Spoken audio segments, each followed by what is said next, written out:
یہ جو تم روشنی دیکھ رہے ہو، یہ جو تم روشنی دیکھ رہے ہو کہ پورا قبرستان جگمگا رہا نور سے، تو یہ صرف یہی قبرستان نہیں بلکہ مشرق سے مغرب تک جتنے بھی ایمان والوں کا قبرستان ہے، ہر قبرستان میں ایسے ہی نور جگمگا رہا ہے، ہر قبرستان میں ایسے ہی نور چمک رہا ہے، جگمگا رہا ہے، سب کو اس کا بھیجا ہوا ہدیہ مل رہا ہے۔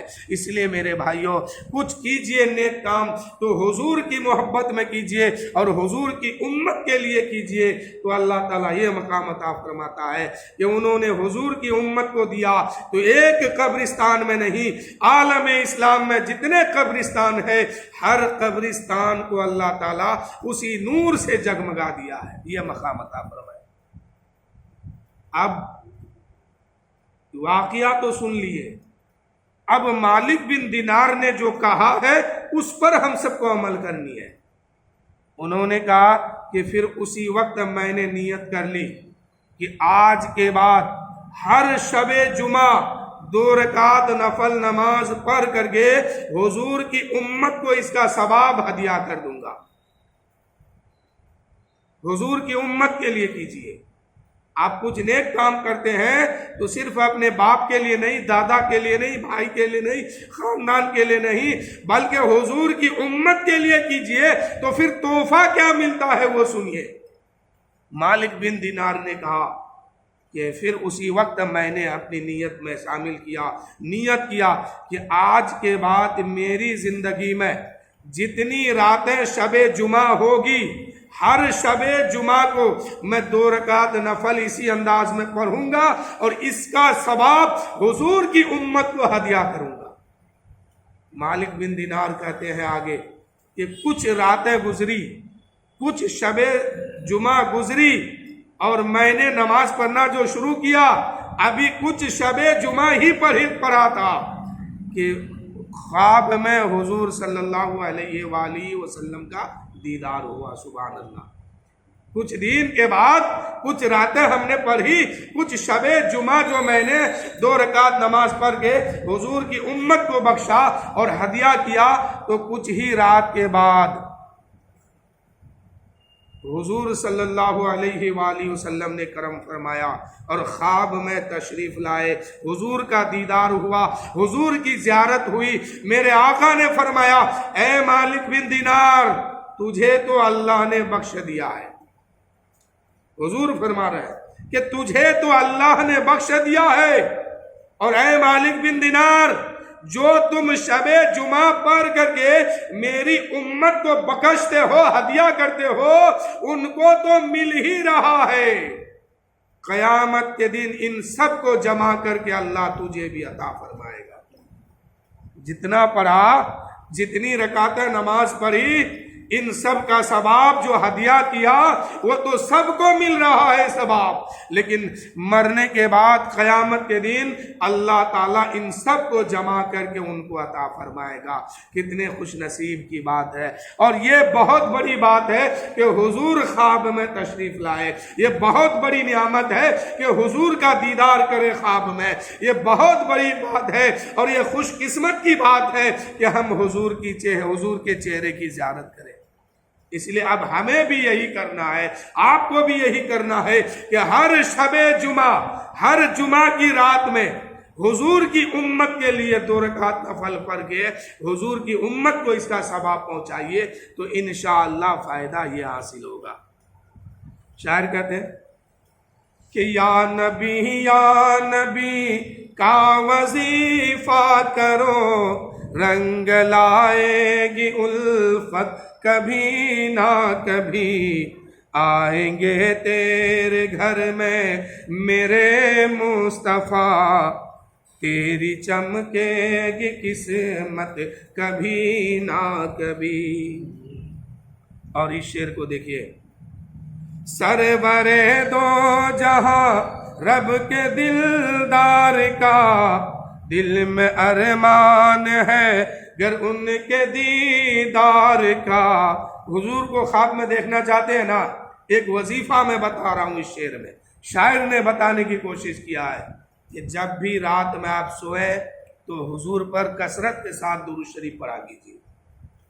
حضور کی بارگاہ میں زیادہ سے زیادہ درود شریف پڑھ کے بھیجیے. انشاءاللہ کبھی نہ کبھی یہ مقدر اور قسمت چمکے گی کہ سرور دو جہاں رب کے دلدار کا دل میں ارمان ہے گر ان کے دیدار کا. آپ صلی اللہ پڑھ کے سو جائیے, آپ صلی اللہ پڑھ کے سو جائیے. ان کی ہوگی زیارت کبھی نہ کبھی, ان کی ہوگی زیارت کبھی نہ کبھی.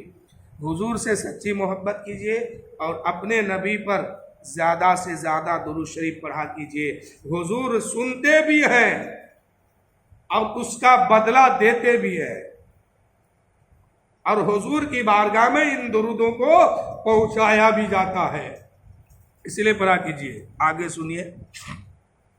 اس میں ہم سنیوں کو کوئی شک نہیں اور اہل رضا کو ہے کامل یقین. ذرہ بھر جن کے دل میں ہے عشق نبی, ذرہ بھر ہے ذرہ بھر جن کے دل میں ہے عشق نبی, وہ بھی جائیں گے جنت کبھی نہ کبھی, وہ بھی جائیں گے جنت کبھی نہ کبھی. اور قبر میں ہم میت کو رکھ کے آتے ہیں, مردے کو رکھ کے آتے ہیں. جیسے ہی رکھ کے وہاں سے چلے, سب سے پہلے کیا ہوتا ہے وہ سنیے. سب سے پہلے ان کے ساتھ وہاں کیا ہوتا ہے کہ ان کو اٹھا کے بیٹھایا جاتا ہے.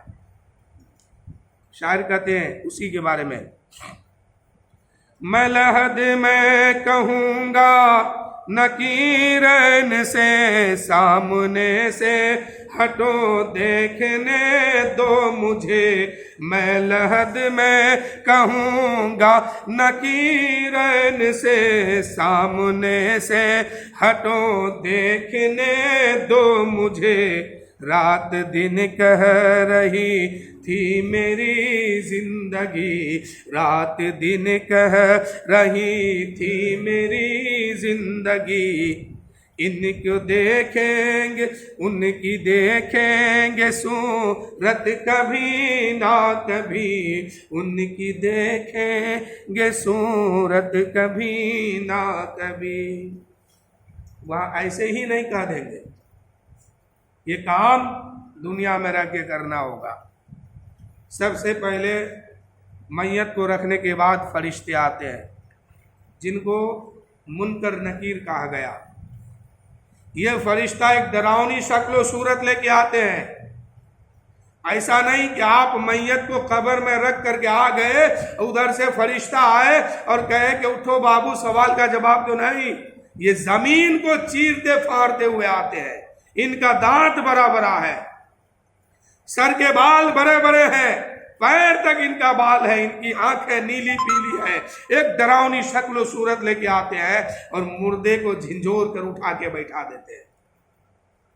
تب ایک غرضدار آواز سے کہتے ہیں کہ من ربو کا, تیرا رب کون ہے. اور وہاں پر مومن عاشق رسول کہے گا اے فرشتوں ہٹو, سوال بعد میں کرنا, پہلے ان کو دیکھنے دو. ہم انہی کو دیکھنے کے لیے مر کے قبر میں آئے ہیں. تو یہاں وہاں جا کے یہ بات کہنا اتنی آسان نہیں ہے. یہاں پر وہ کام کرنا ہوگا, پیشانیوں کو سجدے سے سجانا ہوگا, نماز کو بھرپور تیاری کرنا ہوگا, ایمان پر عمل کرنا ہوگا اور ایمان کو مضبوط کرنا ہوگا, عمل نیک کرنا ہوگا اور اپنے نبی سے سچی محبت کرنا ہوگا, اللہ کی فرما برداری کرنا ہوگا. تب جا کے ہم وہاں کہیں گے. ورنہ ان کا شکل ہی ایسا خطرناک ہے کہ بندہ ہیبت سے کانپنے لگے گا. اور اٹھا کے وہ بیٹھائیں گے تب سوال کریں گے. شاعر کہتے ہیں میں لحد میں کہوں گا نکیرن سے سامنے سے ہٹو دیکھنے دو مجھے، رات دن کہہ رہی تھی میری زندگی، ان کی دیکھیں گے صورت کبھی نہ کبھی، ان کی دیکھیں گے صورت کبھی نہ کبھی۔ اور اس شعر کو دیکھیے،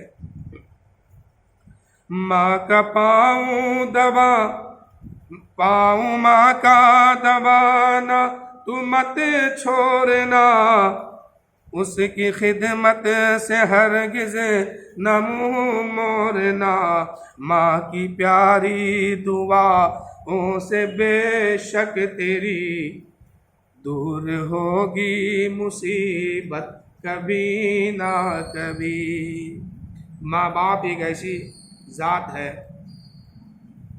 کہ ہر حال میں بچوں پر یہ ضروری ہے کہ اپنی ماں اور باپ کو خوش رکھے۔ کیا؟ اپنی ماں اور باپ کو خوش رکھے۔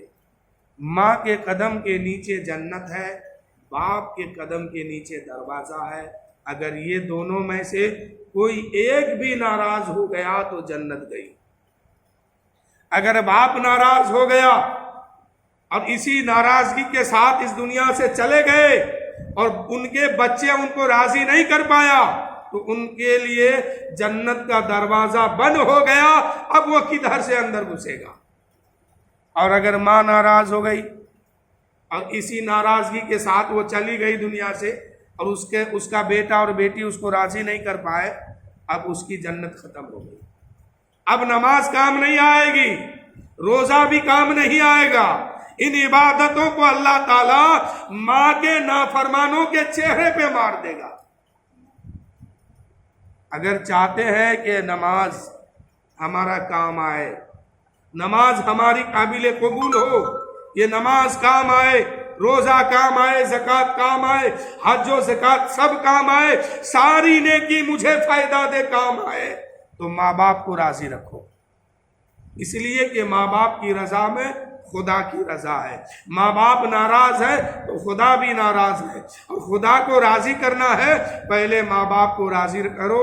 ایک آخری جملہ دے رہا ہوں، حضور کی بارگاہ میں ایک صحابی رسول نے عرض کی، یا رسول اللہ، یا حبیب اللہ، ہم کیسے پتا کریں کہ میرا خدا مجھ سے راضی ہے کہ ناراض ہے؟ حضور نے فرمایا، اے صحابی، جسے یہ پتا کرنا ہو کہ اس کا خدا راضی ہے کہ ناراض ہے، وہ اپنے گھر جائے، اپنی ماں کو دیکھے، اپنے باپ کو دیکھے، اگر یہ دونوں شے اس سے راضی ہے تو اللہ بھی راضی ہے، اور اگر یہ دونوں ناراض ہے تو خدا بھی ناراض ہے۔ ماں باپ کی رضا میں خدا کی رضا ہے، اس لیے میرے دوستو ہمیشہ ماں باپ کو راضی رکھو۔ اللہ تعالیٰ کی بارگاہ میں دعا ہے کہ مولا اس محفل کو اپنی بارگاہ میں قبول فرمائے، اور جن کے نام پر ایصال ثواب کرنے ہم لوگ بیٹھے ہیں، اللہ تعالیٰ کی بارگاہ میں دعا ہے کہ مولا اس محفل کے صدقے میں، قرآن خوانی کے صدقے میں اللہ ان کی بخشش فرما اور ان کی مغفرت فرما اور ان کے قبر میں رحمت و نور کی بارش عطا فرما۔ وآخر دعوانا ان الحمدللہ رب العالمین۔ سب کو مل کے پڑھیے لا الہ الا اللہ محمد رسول اللہ صلی اللہ تعالیٰ علیہ وآلہ وسلم۔ آئیے سلام پڑھیں۔